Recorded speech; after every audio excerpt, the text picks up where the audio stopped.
सभी साथियों को मेरा हाथ जोड़कर सादर अभिवादन। साथियों, आज मैं आप लोगों से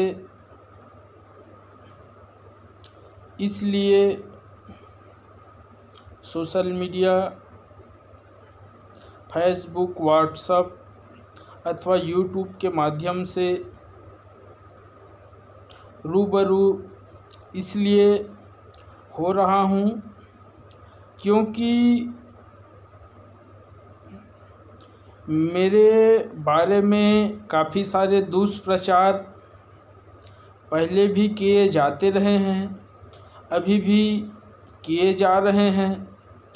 इसलिए आगे भी ऐसे किए जाने की भरपूर और ज़्यादा संभावनाएं हैं। मनगढ़ंत न जाने किन किन तरह के दुष्प्रचार और अफवाह मेरे बारे में फैला दी जाए या भ्रामक जानकारियां लोगों को दे दी जाए। इसलिए साथियों, आप लोगों को मैं बता देना चाहूँगा या आप लोगों के सामने मैं स्पष्ट कर देना चाहता हूँ कि लगातार मेरे साथ में JNU प्रशासन, हॉस्टल और SSS-2 में स्थित सोशल मेडिसिन सेंटर ने मेरे साथ क्या क्या किए, इसकी लिखित और मौखिक सूचना मैं देश भर के विभिन्न संस्थानों में, जहां मुझे किसी भी प्रकार से कानूनी या संवैधानिक सहायता प्राप्त हो सके, वहां अपनी बात रखने का प्रयास किया। इसके अलावा जो मेरे शुभचिंतक हैं या नहीं हैं, जो मेरे मुद्दे की जानकारी रखते हैं, उनको मैंने जानकारी दी है प्रत्यक्ष और परोक्ष रूप से।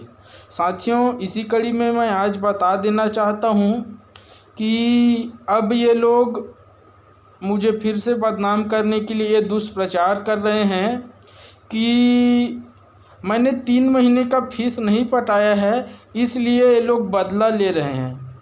साथियों, आप लोगों को बता दूं या ज़्यादातर लोगों को ये जानकारी है कि मैं नवंबर लगभग 25, 26, 27 नवंबर के आसपास से खाना नहीं खा रहा हूँ मेस में।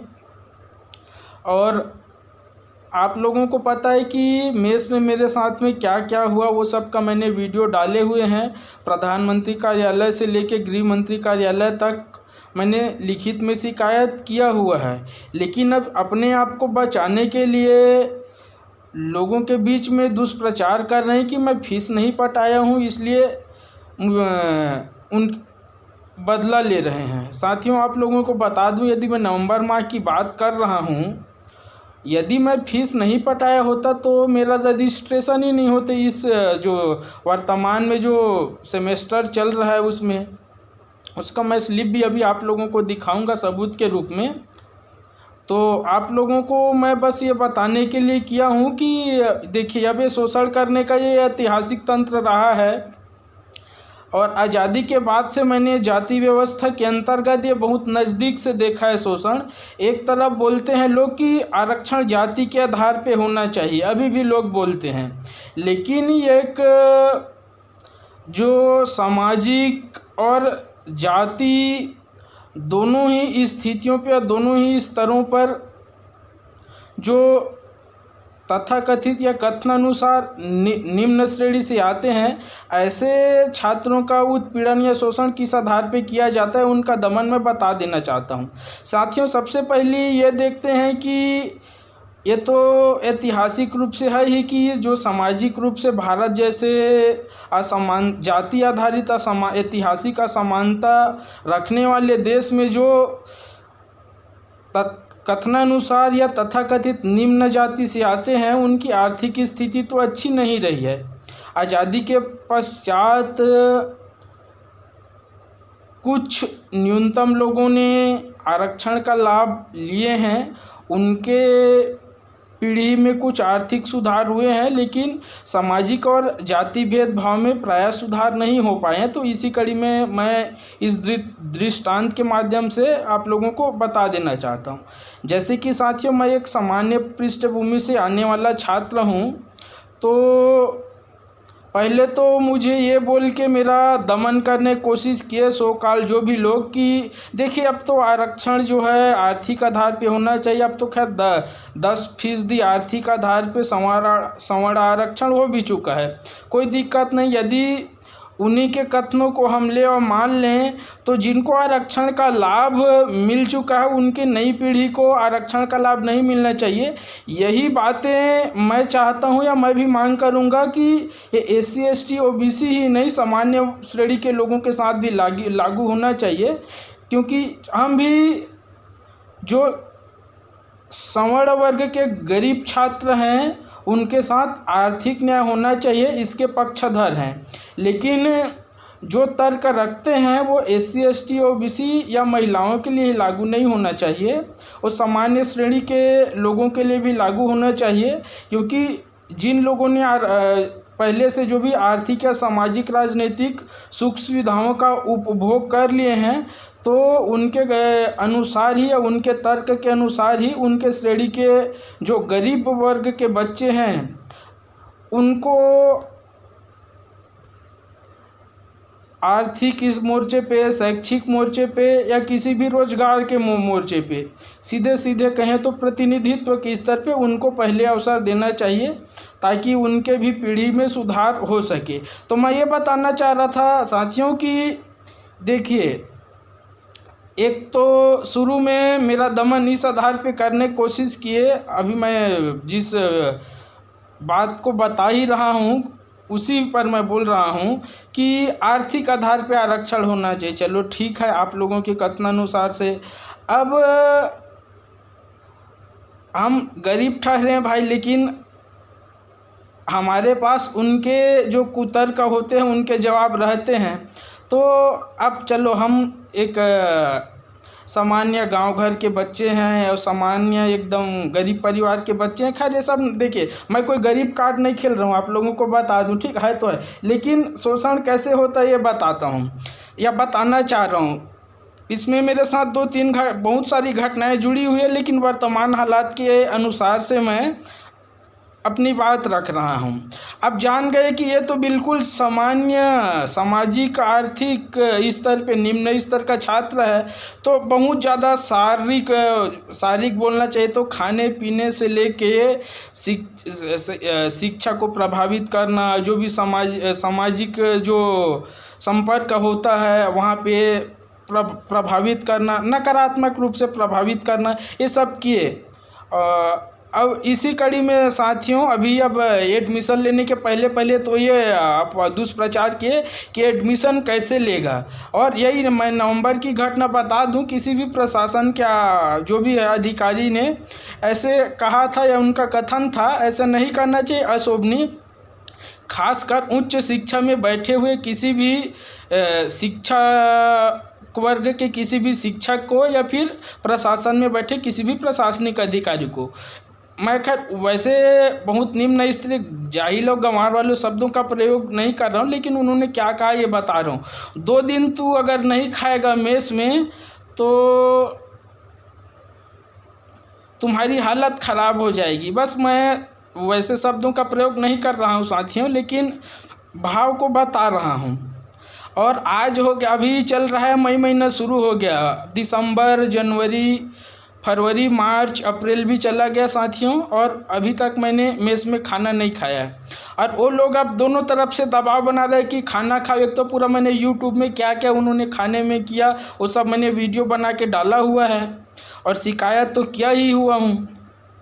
मैंने प्रधानमंत्री कार्यालय और गृह मंत्री कार्यालय में आग्रह किया था कि स्थिति को सुधारा जाए और एक सुरक्षात्मक वातावरण मेरे लिए निर्मित किया जाए। जो भी हो तो मुद्दा चलते रहेंगे साथियों। मैं बात कर रहा था अफवाह का। अब साथियों जो भी है मैंने फीस पटा दिया, ये रसीद आप लोगों को दिखाने वाला हूँ, अभी दिखा देता हूँ। तो उन लोगों की अब बोलती बंद हो गई। उन लोगों को यह था कि वो झुकेगा ही, हमारे आगे ही गिड़गिड़ाएगा। हाँ, ये भी अफवाह फैलाई कि हॉस्टल का फीस नहीं पटा पाएगा इसलिए वो खाना छोड़ दिया साथियों। ऐसा अफवाह भी फैलाना शुरू कर दिए। अब साथियों मैं आप लोगों को दिखा दूँ, मैं बता रहा हूँ कि यदि मैं दिसंबर से लेके अब तक हॉस्टल में खाना ही नहीं खाया हूँ, और आपको बता दूँ जनवरी से मुझे हॉस्टल से या जेएनयू से सोशली बाइकाट कर दिया गया है एक फर्जी मामले में यौन उत्पीड़न का फंसा कर। तो आप लोग समझ सकते हैं कि जब मैं वहाँ उपयोग ही नहीं कर रहा हूँ किसी भी चीज़ का, तो उसका पैसा अनावश्यक रूप से क्यों दूँ। लेकिन ये जाति व्यवस्था है साथियों, मनगढ़ंत कहानियाँ बना दी जाती है, और जिसको आधुनिक भाषा में जिसको बोला जाता है फेक न्यूज़, भाषा नहीं शब्दावली, फेक न्यूज़ जिसको बोलते हैं, या पोस्ट ट्रूथ, झूठ को इतना फैलाव कि सच लगने लग जाए। अब लोगों को ये यकीन हो जाएगा साथियों कि हाँ ये गरीब घर का बच्चा है, फीस नहीं पटाया होगा तो खाया नहीं, वैसा वो लोग किए। लेकिन साथियों ये देखिए मैंने पूरा जो फीस पटाया हुआ है वो बारी बारी से आप लोगों को दिखा देता हूँ।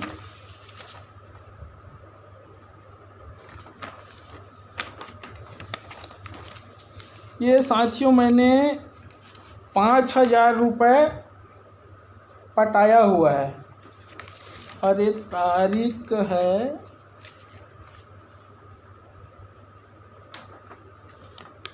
इसमें तारीख तो अभी नहीं दिख रहा है साथियों।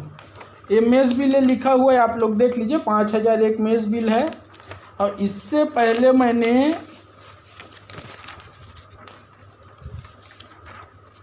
ये 2,500 रुपये और पटाया हुआ है। और इसके अलावा साथियों मैंने इस सेमेस्टर के एडमिशन के पूर्व या एडमिशन लेने के पहले ये 14,162 रुपये मैंने पटाया हुआ है। ये देखिए उन्हीं के द्वारा दिया गया जेएनयू का ये बोलना चाहिए अधिकृत रसीद है।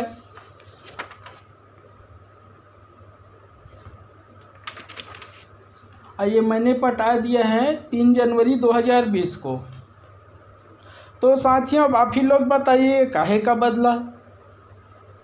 तो मैं आप लोगों को बता दूं साथियों, ये ऐतिहासिक रूप से ऐसा प्रोपेगेंडा किया ही जाता रहा है, ये मैं कुछ नया नहीं हूँ, ऐसे चलते चला आया है।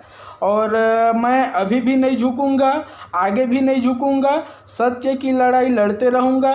मुझे अपने देश के कानून संविधान पे पूरा और अपने जो भी व्यवस्था है उस पे पूरा भरोसा है। सत्य परेशान हो सकता है लेकिन पराजित कभी नहीं होगा। तो ये देख लिया आप लोगों ने कि मैंने सभी पैसे उनके पटा दिए हैं, ऑफिस का मेरा कुछ भी पैसा है नहीं। और साथ ही आप लोग यदि छात्र हैं या जो सुनने वाले उच्च शिक्षा विभाग से संबद्ध है वो लोग समझ सकते हैं, यदि मैंने फीस नहीं पटाया होता तो मेरा तो रजिस्ट्रेशन ही नहीं होता नए सेमेस्टर में। तो साथियों ये पढ़े लिखे लोगों के बीच में जो जातिवाद है या जाति व्यवस्था है, उच्च नीच का जो नहीं दिखने वाला जो जात पात चलता है वो बहुत ही भयानक खतरनाक होता है। जिसको हम सीधे सीधे कहें कि जो मानसिक प्रताड़ना होता है, जैसे आपने और हमने पायल तड़वी के केस में देखे हैं और रोहित वेमुला के केस में देखे, ऐसे मैंने साथियों तमाम उदाहरण जानता हूँ। लेकिन ये है कि दबी जुबान में कोई बोलते नहीं, यही सोचते हैं कि यहाँ से हमें पढ़ाई लिखाई करनी है, डिग्री लेनी है, और इसी बात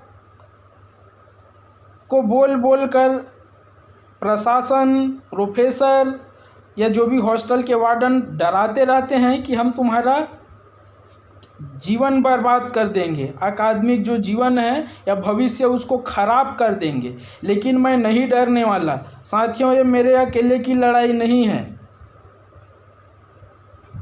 तो ये शोषण करने का तरीका है साथियों। यदि आप गरीब हूँ बोलेंगे तब तो आपके साथ और शोषण करेंगे। तेरी ये देखिए मेरे साथ जो जैसे करने की कोशिश की है, इसकी क्या औकात, इसको तो ऐसे ही दबा देंगे। लेकिन मैं दबने वाला नहीं हूँ, फीस भी उनका दे ही दिया हूँ। और साथियों और यदि ऐसा तो कुछ नहीं है। खैर मैं नहीं बोलता कि जिनको आरक्षण का लाभ मिला है अच्छी बात है, सामाजिक और जो भी आर्थिक सशक्तिकरण होना चाहिए।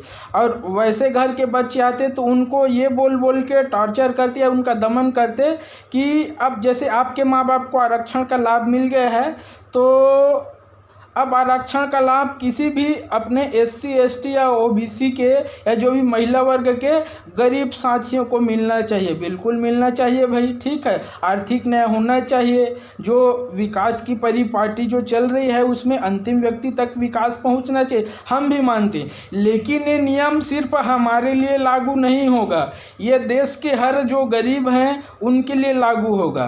तो हम जो 10% सवर्ण आरक्षण जो आर्थिक न्याय को ध्यान में रख के किया गया है, ऐतिहासिक जो भी तर्क देते थे आरक्षण के विमर्श में, जो भी सोकाल्ड अपर कास्ट साथीगण तो या जो भी सवर्ण साथीगण तथा कथित सवर्ण साथीगण, साथियों मैं बता दूं कि मैं जातिवादी नहीं हूं, जाति व्यवस्था में बिल्कुल भी मेरे को भरोसा नहीं है। लेकिन मैं ये सब इसलिए बता रहा हूं कि मैंने बहुत नज़दीक से देखा है। जो मैंने सुनता था या किताबों में पढ़ता था, मज़ेदार बात यह है कि मैं जितना बड़ा होते जा रहा हूँ, जो चीज़ मुझे नहीं देखना चाहिए वो सब मेरे साथ होते चले जा रहा है। कोई दिक्कत नहीं, कम से कम सच्चाई से वाकिफ़ होना ज़रूरी है, या जिसको बोलना चाहिए खुद पे गुजरता है तो आदमी और ज़्यादा अच्छे से समझता है किसी भी परिस्थिति को। तो साथियों यही बात है कि ऐसे साथी जो भी सुन रहे मेरे को बिल्कुल ध्यान दीजिएगा, और जो भी ऐसे प्रताड़ित या प्रताड़ना का शिकार हैं वो बिल्कुल मत डरिएगा। यदि वो गांव गरीब घर का बच्चा है, उनको बोला जाएगा कि तेरे को तो अब आपके पृष्ठभूमि के पूरी जानकारी रख के आपका दमन करने का प्रयास करेंगे, तो बिल्कुल आप दबिएगा मत। गरीब आए हैं ठीक है, लेकिन आपके अंदर उतनी योग्यता है तब यहाँ पे आप पढ़ने के लिए आए हैं। ऊपर से सोचिए, आप लोग एक AC वाले घर में भी पैदा नहीं हुए हैं, किसी हाई फाई स्कूल में पढ़े भी नहीं हैं, उसके बावजूद भी यदि आप गांव घर और गरीब घर के बच्चे यहाँ तक आके पढ़ाई कर लेते हैं साथियों, तो सोचिए योग्यता और योग्य कौन है। आप लोग सोचिए साथियों कि जो प्रतिस्पर्धा की जो एक समान लकीर या लाइन थी वो एक समान भी नहीं थी, आप काफ़ी पीछे थे, उसके बावजूद भी उसकी बराबरी किए। तो आप समझिए कि आरक्षण राजनीतिक सामाजिक और आर्थिक आधार पे किसको मिल रहा है। मेरे बारे में ये दुष्प्रचार फैलाया जा रहा है, इसलिए मैं बोल रहा हूँ। नहीं, ये बोलना मेरा नैतिक कर्तव्य भी है कि मैं इस देश का एक नागरिक हूँ, और जो देश चलेगा, जो भी हमारे बड़े बुजुर्गों ने देश के कर्ता धर्ताओं ने सन 1947 के बाद आज़ादी के बाद जो हमारे देश के संविधान को तैयार किए हैं, उन्होंने बहुत दूरदृष्टि रखकर तैयार किए हैं। अब किसी ने कहा कि तुमको हुआ क्या है, तो साथियों जो JNU कैंपस से बाहर के हैं, जिनको मेरे बारे में जानकारी नहीं है, उनको बता दूं कि आप सोच सकते हैं कि मैं 1000 किलोमीटर दूर प्रताड़ना तो 1-1.5 वर्षों से लगातार घोर प्रताड़ना झेल ही रहा था। मैं विगत 1 महीने से JNU परिसर के बाहर भटक रहा था। मच्छरों के बीच में मेरा जीवन यापन होता था। कहाँ नहाना होगा, क्या खाना होगा, क्या पीना होगा, इसका कोई ठौर ठिकाना नहीं था। और कुछ लोगों ने पूछा कि आपको हुआ क्या है, तो बहुत सारे जो डॉक्यूमेंट्स हैं, आप मेरे पिछले YouTube वीडियोस या जो भी एविडेंस मैंने डाला है वो सब देख लीजिए। ये सब दवाई खा के अभी मैं जीवन यापन कर रहा हूँ। ये कुछ दवाइयाँ अभी मैं खा रहा हूँ, इसके सहारे अभी चल रहा हूँ। और डिहाइड्रेशन का शिकार हुआ था मैं, बुखार था, तो सांस लेने में दिक्कत थी, हृदय गति असामान्य थी। ये मैं नहीं बोल रहा हूँ, ये डॉक्टर्स ने अपने रिपोर्ट में, या डॉक्टर्स ने मुझे मौखिक रूप से बताए हैं, या काफ़ी सारे जो रिपोर्ट उन्होंने बनाए हैं उनका सुझाव सलाह जो भी है उनका है, मेरा कुछ नहीं है। तो डॉक्टर्स के अनुसार थे या वो भी ऐसे वैसे अस्पताल के नहीं, जेएनयू के जो एक्सपर्ट डॉक्टर हैं वहाँ के डॉक्टर से, एम्स जैसे प्रतिष्ठित चिकित्सा संस्थानों के डॉक्टर से, सफदरगंज चिकित्सा संस्थान के डॉक्टर से, राम मनोहर लोहिया चिकित्सा संस्थान के डॉक्टर से जो भी सलाह परामर्श मेरे को मिला है उसके अनुसार मैं काम कर रहा हूँ। हाँ, तो फिर से अब बता दूँ अब हुआ क्या है, ये लोगों का पूछना था उन लोगों को। ये वही लोग हैं साथियों जो मुझे दवाई खरीदने के लिए नहीं जाने देना चाह रहे थे, मुझे अस्पताल नहीं जाने देना चाह रहे थे, और मन ही मन में सोच रहे थे कि भूख से मर जाए या बीमार हो के यहीं कैंपस के अंदर मर जाए, कहीं भी मर जाए। और जैसे ही मेरा स्वास्थ्य कार्ड का जो रिपोर्ट निगेटिव आना शुरू हुआ तो यही लोग अपने आप को बचाने के लिए, ऐसा नहीं है कि मैं हाई कोर्ट या सुप्रीम कोर्ट नहीं जाऊंगा, हेल्थ का विषय एक इंसान के लिए एक मानवाधिकार है साथियों। आप किसी भी व्यक्ति को स्वास्थ्य उपचार के अधिकार से नहीं रोक सकते, इसमें पुलिस वालों के लिए भी बोल रहा हूँ। और जैसे ही एम्स से आया तो मुझे जेएनयू अंदर जाने नहीं दिए। खैर जो भी है बातें होती रहेगी, तो लेकिन आज तो मैं इतना ही बताने के लिए आप लोगों से बात करने का प्रयास किया है कि आप लोग दिग्भ्रमित मत होइए, और ऐसे ऐसे पता नहीं और क्या क्या मनगढ़ंत दुष्प्रचार किए जाएंगे, ऐसे ऐसे मनगढ़ंत विचार बना के दुष्प्रचारित किए जाएंगे। जो भी मेरे शुभचिंतक हैं, मुझे जानने सुनने पहचानने वाले लोग हैं, ऐसे लोगों की बातों में बिल्कुल आप लोग भरोसा मत कीजिएगा, क्योंकि ये लोग अपने आप को बचाने के लिए कर रहे हैं जो कुछ भी कर रहे हैं साथियों। ठीक है, फिर मैं अपनी बात यहीं समाप्त करता हूँ। जय भारत, जय हिंद।